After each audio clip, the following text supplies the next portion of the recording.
Welcome, curious explorers, to the deep dive. Today, we're really getting into something special. Not just tracing a line on a map, but embarking on this really extraordinary journey. Think open roads, shifting landscapes, solitude. Our deep dive today, it's into a remarkable solo car camping road trip. Yeah. From Toronto all the way out to Banff. And this, well, it wasn't just a drive. It was, a test of freedom, resilience, connecting with Canada's huge, diverse landscapes. The facts alone are pretty impressive. Took place over 3 intense days, Friday morning to Sunday evening, over 3,400 kilometers covered. That's a serious distance. Right, and crossing 5 provinces. But here's the kicker. Entirely car camping. No hotels, no motels. Right. Just the road, the car, and finding amenities like, showers at gas stations or maybe fitness centers. Yeah, and what's really compelling here, I think, is how it embodies this idea of, well, some call it slow travel. Even though the pace was fast, combined with just raw adventure, really challenges, typical travel ideas where it's all about the destination, the comfort. Here, the focus really shifts. It's about those in-between moments, the journey itself, the endurance, embracing whatever the road throws at you, good or bad. It's kind of a blueprint for anyone wanting to know more about pushing boundaries, finding connections in, well, unexpected ways. That idea, challenging norms, is really interesting. You mentioned slow travel. Now, for our listeners, that might sound like, lazy train rides or staying somewhere for weeks. So how does this trip, this fast endurance thing, still capture that slow travel spirit, focusing on the in-between? That's a great point because, yeah, it does sound counterintuitive, doesn't it? But slow travel here isn't necessarily about, the literal speed. It's more about mindset, about presence. It's choosing to really engage with the journey, to be present with the road, watch the landscape change, face the challenges directly. It's about being immersed, basically. Embracing simplicity, letting the journey become the destination, and the raw adventure part. That comes from being, well, vulnerable to the road without the usual safety nets of hotels or rigid plans. Okay, that makes a lot of sense, being present in the journey. And that's exactly what we're going to unpack today. We'll take you through this drive, stop by stop, really digging into the moments that define this solo odyssey. So, the journey starts before Toronto even wakes up, around 5 a.m. Friday morning, quiet, the car just slips out of the sleeping city. The traveler described this like gentle mist, that pre-dawn silence. Feels like a fresh start, And pretty quickly the GTA fades. You're into northern Ontario, green forest, those big granite rock cuts. Classic Northern Ontario shield country. Exactly. Each kilometer feels like shedding the ordinary, leaving normal life behind. Then, first real pause. About 4 hours in, near Sudbury. And you can't really drive through Sudbury without seeing, well, its most famous landmark, the Big Nickel. Ah, yes, the Big Nickel. It's not just a coin, it's huge, like 30 feet tall. A replica of a 1951 Canadian nickel. It really stands out. It's definitely kitschy, like you said. Yeah. But it's iconic, right? And what's interesting about these giant landmarks, not just the nickel, but others too, is they're more than just quick photo ops. They often represent something about the community, local pride, industry. Sudbury's mining history, obviously. Yeah. For someone driving long distances, they become these sort of psychological waypoint, milestones almost. They break the monotony to remind you where you are in this huge country. It's kind of a North American thing, really, marking progress across these big landscapes. Worth thinking about. That's a great perspective on those roadside giants. Never really thought of it that way. Okay, so from Sudbury, the route heads west, Highway 17, towards the north shore of Lake Superior. And this stretch, wow, the traveler described it as phenomenal. Picture it. Towering cliffs right beside you on one side, and then just endless sparkling blue water on the other. Lake Superior, it's vast. Expert, for someone planning this, what's key about this part beyond just being pretty? Well, you're right. It's more than just pretty. It's majestic, almost poetic. It gives you this really powerful sense of natural grandeur, hard to find elsewhere. For listeners thinking about this route, this is where you really feel the raw, untamed heart of Canada's wilderness. It's not just a view, it's immersive. The scale, the power of the lake, it can be humbling, especially traveling alone. Definitely a highlight. It really challenges your sense of nature, its vastness. So the drive continues, passing Agawa Bay, entering Lake Superior Provincial Park, like you said, rugged, poetic landscape. And with views like that, it's so easy to just lose track of time completely, just soaking it all in. Eventually, the sun starts dipping as the traveler nears Terrace Bay, described as a quiet lakeside town, good place to pause. And then, the first night of car camping. Simple setup. Pulled into a well-lit gas station chosen for safety, visibility, laid the seat back, used those custom-fit blackout window covers. Those are key. Right, for privacy and blocking light, changed clothes, settled in. Expert, this sleeping in the car thing. Yeah. How does it feed into that raw adventure idea? Any practical insights there? Yeah, that setup, it sounds surprisingly freeing, actually. Sleeping in the car, it offers this kind of peaceful solitude. Just the wind, maybe a distant truck hum. Very different from a predictable hotel room. It really highlights resilience, adaptability, making do, embracing simplicity. For listeners, the practical takeaway is preparation helps. Those blackout covers, essential for darkness and privacy. And maybe having like a portable battery pack for your phone overnight means you're truly self-reliant. It's about finding comfort within the adventure's limits. Self-reliance, yeah, that stands out. So day 2 starts, waking up by Lake Superior, even in a car. Must have been something. Crisp morning air, the lake shimmering gold in the early light, sets a good tone for a long day. The drive continues through Nipigon, then on to Thunder Bay. Thunder Bay is sort of the last major city in northern Ontario before you really head west. But just outside Thunder Bay, there was this detour. Sounds amazing. Eagle Canyon Adventure? Ah, the suspension bridge place. That's the one. Home to Canada's longest suspension bridge. Quite a thrill, apparently. Traveler described it hanging dramatically over this deep gorge. It sways, the wind howls, and below, just pure, untouched wilderness. Wow, that sounds like an experience that's both, exhilarating and really humbling at the same time.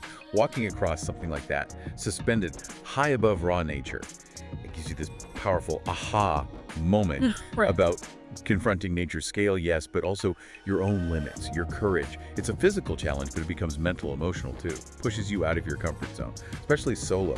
Facing down a bit of fear like that can be incredibly reinforcing. Adds a really intense chapter to the resilience narrative. Definitely intense. Okay, so after that, heading west, crossing into Manitoba, things changed. The atmosphere itself literally shifted. Smoke. Oh, from the wildfire? Yeah, the 2025 Manitoba wildfires. The air had this faint brown tint, no active fire nearby, but the sky was clouded in this distinct wildfire haze, not fog. That creates such an eerie, almost surreal feeling. The sun looking dull, like you said, like a dying ember, visibility drops. Everything looks sort of ghostly, quiet. It really highlights the unexpected challenges, the environmental realities you can encounter. Practically, yeah, immediate precautions. Windows up, air recirculation on, maybe keep a mask handy. But beyond that, there's a deeper thing here. It's about navigating an altered landscape where nature's beauty suddenly turns somber, requires adaptation, adds another layer of challenge and that self-reliance we talked about. Right. And by the time Winnipeg was reached, the smoke was still pretty thick, cast a bit of a pall over the city, so the stop there was quick. Just fuel, stretch the legs, no lingering. Then from Winnipeg, it was a long, steady push west. Manitoba's prairies roll into Saskatchewan's vast, wide-open spaces. Terrain gets flatter, skies get bigger somehow, feels endless, the road just spooling out ahead. Evening starts to creep in on day 2. The traveler finds themselves in Swift Current, quiet prairie town. And the routine kicks in again, now familiar. Stop at a fitness center for a shower, thank goodness for 24-hour gyms, eh? Absolutely essential on a trip like this. Grab some snacks, changed clothes, parked for another night in the car, resourceful. That really sums up an incredible day of endurance, doesn't it? Yeah. 2 provinces crossed, navigating through really varied scenery, unexpected conditions like the smoke. Yet still on track, still energized, remarkably. Yeah. This whole part shows how resilience isn't just about like one big dramatic thing. It's also consistently adapting to the small stuff, finding a shower, optimizing sleep. It's the buildup of those adaptations that creates real self-reliance. So true. Okay, final morning. Day 3 dawns in Swift Current, and there's something really special about a prairie sunrise. First light on flat land, it just spreads wide, paints the whole sky pink and gold. Right there. This was it. The final push. The Rockies are calling. First stop of the day. Medicine Hat, known for its iconic Samis teepee. It's huge, towers over the Trans-Canada Highway, apparently the world's largest teepee, a powerful symbol of the area's Indigenous heritage. It was a quick stop, photo, moment to breathe and appreciate some cultural history. Yeah, and those landmarks, they offer more than just a quick picture, right? They're a moment to pause, connect to the deeper cultural, historical landscape you're moving through.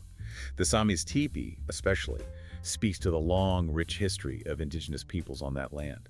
Makes it more than just a roadside thing. It's a point for reflection, respect. Another reminder that these trips aren't just about miles, but the stories, the legacies you find, layers of history under the tires. Well said. Next up, didn't stop, but passed near Brooks and Dinosaur Provincial Park. Ah, must see. Right. UNESCO World Heritage Site, famous for its badlands, incredible fossil beds, one of the richest dinosaur sites globally. Absolutely. For any listeners doing this route, if you have any extra time, this is a must. Seriously.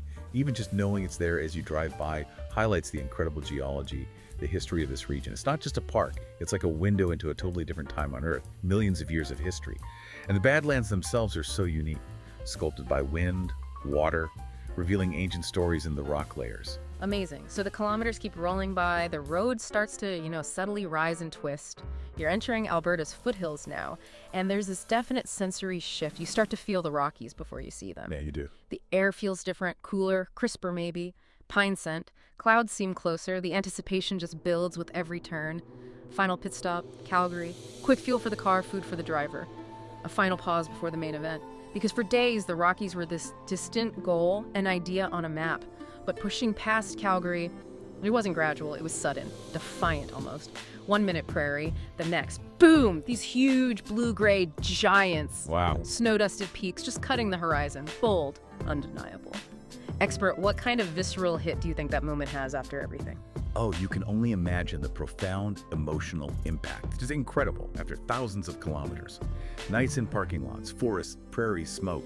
To finally see these colossal mountains rise up like that, it's the ultimate reward. The payoff for every bit of effort, every bit of resilience, is not just a pretty view, it's culmination, triumph, a powerful validation of that whole slow travel mindset we discussed, a reminder that the best rewards often come after real effort, makes the destination feel earned, deeply significant. And what a culmination. Arrival in Banff National Park just before sunset, sky turning brilliant orange, peaks glowing in that warm evening light. And in that moment, it was crystal clear, the whole journey, every challenge, every mile, worth it. The dream becomes this stunning reality. So let's recap this amazing deep dive. 3 intense days, over 3,400 kilometers, 5 provinces, and 0 motels. Incredible. Just the traveler, the car, gas stations, nature, and pure wanderlust driving it all. Yeah, this journey, it really captures the beauty of, well, focusing on the journey, the slow travel's idea. And it highlights the magic in those in-between moments that people often overlook. Think about it, that early morning fog, the quiet glow of gas station lights offering a safe spot at night, the power of Lake Superior's waves, the thrill of that suspension bridge, even the silent resilience needed driving through that wildfire smoke. Those are the moments that really define the adventure, right? Not just the map points, but real nuggets of experience. And for any of you listening, thinking about a similar solo trip, some practical advice based on this. First, maybe don't overthink it too much. Plan the basics, sure. Route, potential stops for amenities, but definitely leave room for the road to guide you for the unexpected. Essentials, good blankets, sleeping bag, plenty of water, snacks that keep well. Maybe a portable shower kit or that gym pass for 24-hour places. Smart, but maybe the most crucial thing to bring, an open heart, a willingness to just be present with whatever happens, like this traveler clearly had. Because on the road, you don't just travel across the country, you kind of travel deeper into yourself, discovering strengths, insights you didn't even know were there. Thank you so much for joining us on this deep dive into what was truly an epic Canadian road trip. We really hope it inspires you maybe to plan your own adventure, to find that hidden beauty between the destinations, and to embrace that spirit of adventure. Yeah, even if it means sleeping in the back of your car sometimes. Stay safe, stay curious, and we'll see you on the next journey. Traversing the country, seeing it all through one person's experience. It really sets the stage for exploring what that kind of freedom, freedom on the road actually feels like. And it's fascinating how quickly that feeling starts. Our traveler talks about pulling out of Toronto, that almost surreal feeling as the highway just opens up, like a blank page, they said. Yeah. And pretty quickly you hit Sudbury, Ontario. It's described as more than just a city, kind of a gateway to the north. And of course, there's the iconic 30-foot Big Nickel. Right, the Big Nickel. Can't miss that. You'd think it's just, a quirky roadside thing, but the account stresses how it felt really symbolic. Like, okay, now you're leaving the familiar, entering a wilder, more raw Canada. It's an immediate shift. And that feeling, that wilder, more raw Canada, it kicks in almost straight away. The real magic, as the source puts it, seems to start along Lake Superior. Oh, definitely. This isn't just pretty scenery, it plunges you right into Canada's, immense natural power. Yeah. You're driving beside something that honestly feels like an ocean. Yeah, the scale of it. Huge scale. Dramatic cliffs just drop into the water, hidden little coves, these big rolling waves, and Towering pines just everywhere. It's quite something. Powerful introduction. Very powerful. The narrative even mentions pausing in Lake Superior Provincial Park. The rugged beauty, the quiet trails, and finding those ancient indigenous pictographs. Yeah. Wow. It really connects you to the history, how long people have been part of this landscape. Yeah, that sense of scale and deep time. Yeah. It hits you right away. Our traveler apparently pulled over more than once just to, breathe it all in. I bet. And after soaking that up, they got to Terrace Bay as the sun was going down, just a small, peaceful town perched right above the lake. Mm-hmm. And this is where the travel style gets really interesting. Sleeping overnight in the car by a gas station. Right. No motel. Nope. No frills. Just the sound of trucks passing and maybe the lake in the distance. Described as minimal but oddly satisfying. Oddly satisfying, yeah. That really challenges our usual ideas about travel comfort, doesn't it? It really does. It absolutely does. And it highlights this consistent theme throughout the journey about embracing simplicity, realizing, as the traveler puts it, how little you need to feel free. The journey itself teaches that. Exactly. So the next morning, back on the road, driving through more of northern Ontario. First stop, Nipigon, and its new bridge, signaled as the Gateway to the West. Gateway to the West, right. Yeah. Then came Thunder Bay and the famous sleeping giant rock formation, just watching silently off in the distance. Ah, yes, the sleeping giant. The traveler noted it gave the landscape this calm, ancient personality, almost like a guardian spirit or something. That's a great description. But the adventure wasn't just scenic views, Rambo. What else happened up there? Well, not far from Thunder Bay, things got a bit more adventurous at Eagle Canyon. Our traveler walked across Canada's longest suspension bridge. Whoa, okay. Yeah, and this kind of experience, it really makes you think about how physical adventure connects with the environment around you. How did it feel? Described as thrilling.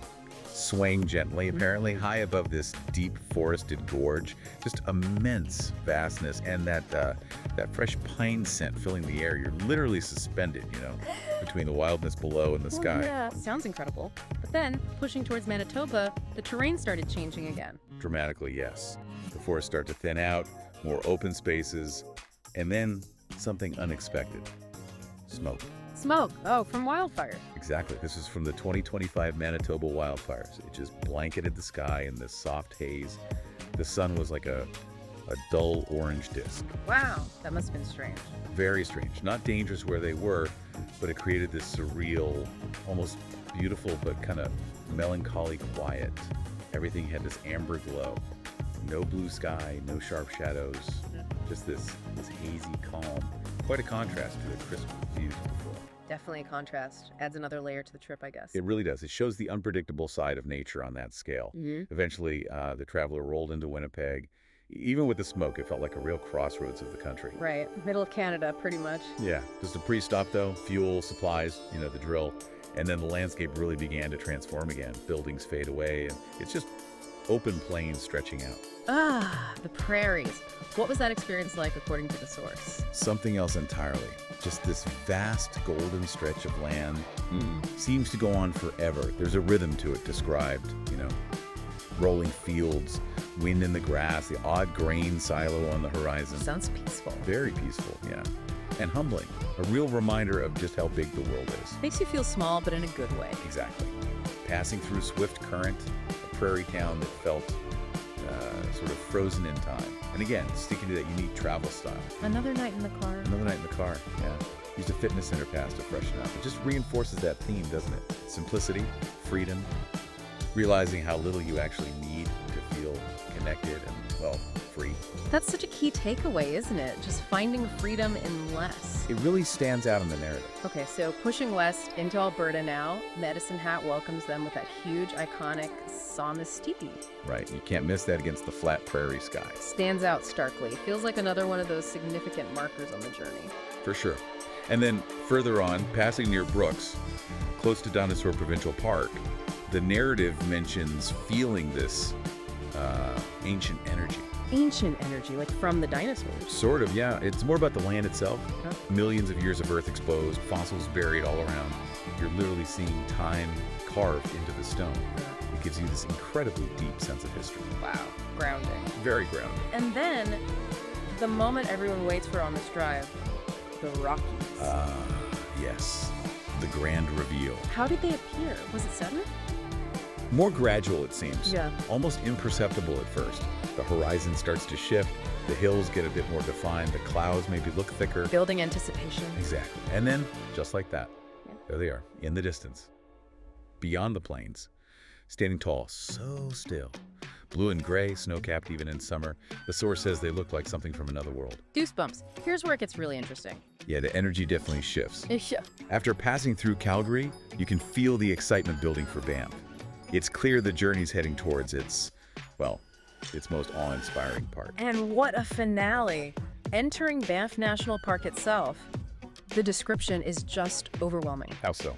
The road starts curving between these towering peaks, past turquoise rivers, dense pine forests. The air gets cooler, cleaner, and with the windows down, just this incredible scent of pine and cold water filling the car. Oh, I can almost smell it. It's so immersive. Totally. And Banff town itself? Nothing short of magical, according to the account. Yeah. Just nestled in this valley, completely surrounded by these huge, snow-dusted giants, rustic buildings, postcard views everywhere you look. You can see why it's so famous.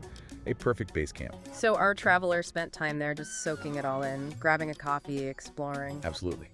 They visited Lake Minnewanka, described as deep and blue beneath these sharp cliffs. Dude. Watched the sunset from Vermilion Lakes, saw the sky just catch fire behind Mount Rundle. Classic Banff. Classic Banff. But then, of course, the crown jewel, Lake Louise. Ah, Lake Louise. Even with crowds, it must be special. The source says it felt almost sacred. That glacier-fed water, that impossible turquoise color. Unbelievable color. And the Victoria Glacier just looming there at the end. Apparently everything just sort of slows down there. I can imagine. And Moraine Lake? Moraine Lake, too. Quieter, apparently, Yeah. because of the shuttle access. The water described as maybe even bluer than Lake Louise. Yeah. And that view, the valley of the 10 peaks reflecting perfectly, just stunning. Wow. Did they explore anything else? Yeah, the explorations didn't just stop at the big lakes. The traveler also visited Bow Falls, took the gondola up Sulphur Mountain for those, panoramic views. Gotta do the gondola. Right. And finally, a soak in the Banff Upper Hot Springs. Just relaxing in the warm mineral water, surrounded by those watchful mountains. A pretty fitting end to such a huge trip, wouldn't you say? Absolutely perfect ending. Yeah, it really highlights how Banff serves as this incredible culmination of the journey's natural grandeur. All the elements of Canada's wildness kind of come together there. What an incredible journey. This deep dive into that narrative, it really shows it was so much more than just driving miles, wasn't it? Not at all, just about distance. It was emotional, personal, maybe even spiritual. A powerful reminder of how vast Canada is, how varied. From, city lights to wild lakes, those strange smoky skies to snow-capped peaks. An incredible range of experiences. And that travel philosophy really stands out. No hotels, no relying on typical comforts, just letting the road lead, eating simple meals, but seeing unforgettable things. That's maybe the biggest takeaway. So what does this all mean for you listening in? Well, I think it really makes you consider how seeking out these profound natural experiences and maybe embracing a more stripped-down way of traveling, how that can genuinely transform your perspective, your sense of self even. Finding freedom in simplicity. Exactly. The journey itself becomes the destination, doesn't it? Revealing this sort of inner freedom, a connection to something much larger. Absolutely. A final thought then. If you ever get the chance, take the long road, maybe sleep in your car, watch a sunrise over a lake you've never seen before, feel the wind on a canyon bridge, and arrive, finally, somewhere like Banff, where the mountains meet the sky, and maybe your soul.